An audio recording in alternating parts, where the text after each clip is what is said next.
Hello and welcome to Talking Music, where every song has a story. My name's Paul, and on this channel we like to feature a well-known song and get behind the song itself, get to the story and pick out some interesting and fascinating tidbits and facts about the song itself. Today's featured song is Ballroom Blitz from The Sweet.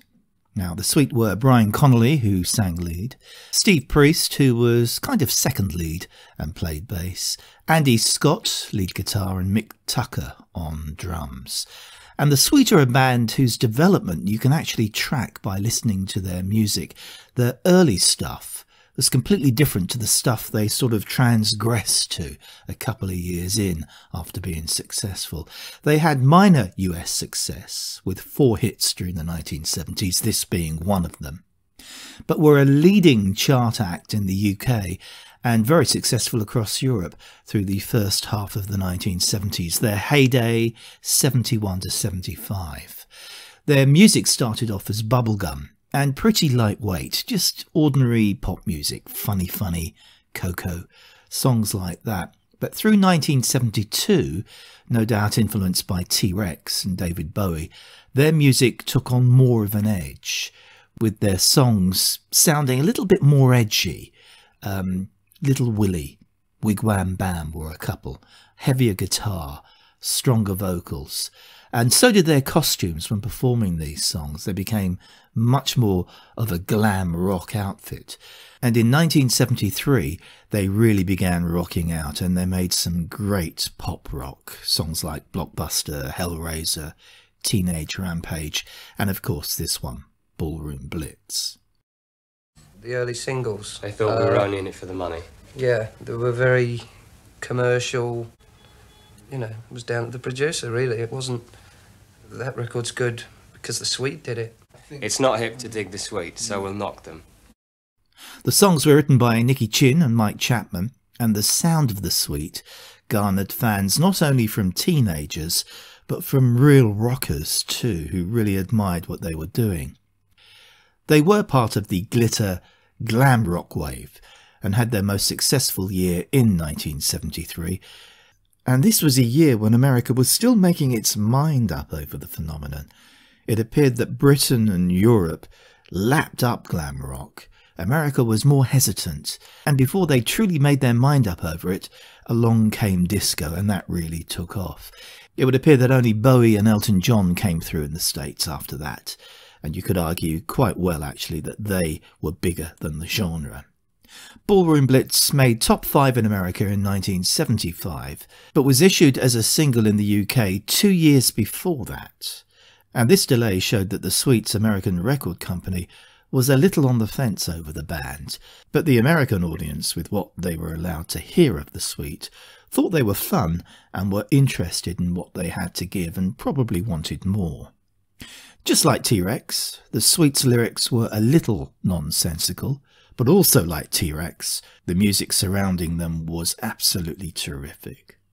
Ballroom Blitz was inspired by a gig the band did at the Grand Hall in Kilmarnock in Scotland, where they had to run off stage after the audience started throwing bottles at them.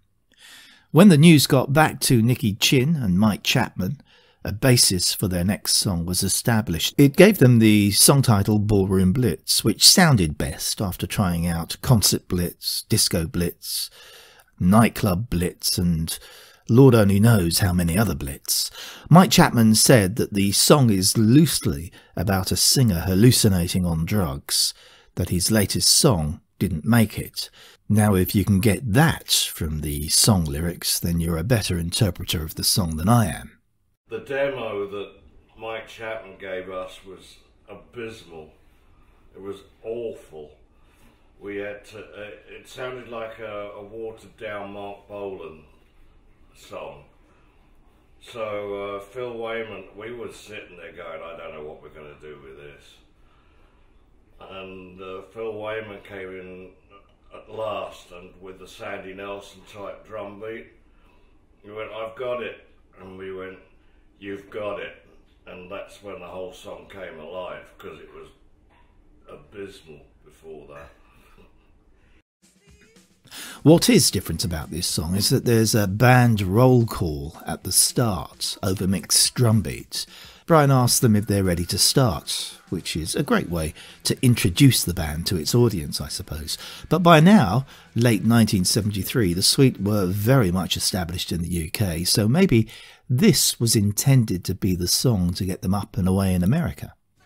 Brian Connolly's vocals bordered on sounding hysterical, which was his way, and could convey the nightmarish scenario that the protagonist in the song was facing. All hell was breaking out. Mick Tucker's drumming was high in the mix and really pushed the song along. Mick was a flamboyant drummer, energetic, and did a finger-twiddling trick with the drumstick whilst performing, so he was a bit of a showman and eminently watchable. The other showman in the band was bass guitarist Steve Priestley, who brought a certain campness to the group.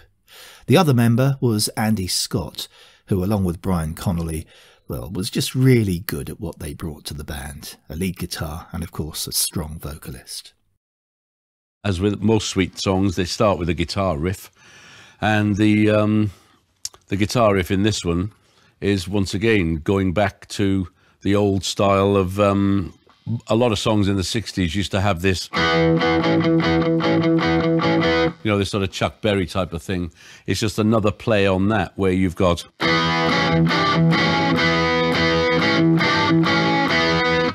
And the verse guitar has even got a little bit of Chuck Berry in it with Memphis, Tennessee, where it goes...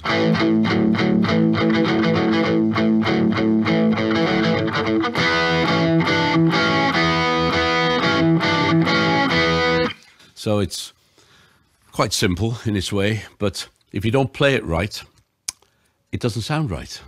And I always say that to people. You know, you may think that these things are quite simple, but if you don't put the inflection or the right essence, you're just another band playing another cover song, you know, and it could be anybody. Let's have a look at the charts. The song was released in September 1973 across Europe and was a big hit, number 2 in Austria and Belgium, number 3 in the Netherlands and Norway. Also reached number 2 in Australia and South Africa, and it topped the Canadian charts. In the UK, it made number 2, as you can see here. September the 22nd, 1973, straight in at number 2 on the charts, got no higher than that. It seemed to be stuck fast at number 2 for 3 weeks, and was eventually leapfrogged by the Simon Park Orchestra and Eye Level. In fact, 1973 saw the Sweet get their only number 1 in the UK, Blockbuster. Hellraiser and Teenage Rampage, which was released right at the very end of 73, both peaked at number 2 as well, so a really successful year for the Sweet. Ballroom Blitz was the 17th bestseller of the year with 340,000 copies sold. Their biggest was Blockbuster with 600,000 copies sold, and that was ranked at number 4 for the year 1973 in the UK. The song was finally released in America some 2 years later, October 1975. Here's a look at the top 5 American chart, and there it is, the Sweet at number 5, Ballroom Blitz. That was its peak. It made it to number 5. It took 19 weeks to get there, so something like 5 months to reach the top 5 in the American charts, so a really slow rise up the charts, a real slow burn, but it didn't sell enough to put it in the list of 100 bestsellers that year in the States. And Ballroom Blitz was one of 4 American hits that the band had. Earlier on that decade, 1973, they had a top 5 with Little Willie. And then towards the end of the decade, they had another couple of top 10 hits with Love Is Like Oxygen and Fox on the Run. Some other tidbits regarding the song. Quentin Tarantino considered this song for his brutal knife scene with the cop in Reservoir Dogs. He eventually plumped for Stealers Wheel, but you can see how Ballroom Blitz would have worked. It had a certain frenetic, nightmarish quality to it, and I think would have worked really well with the scene.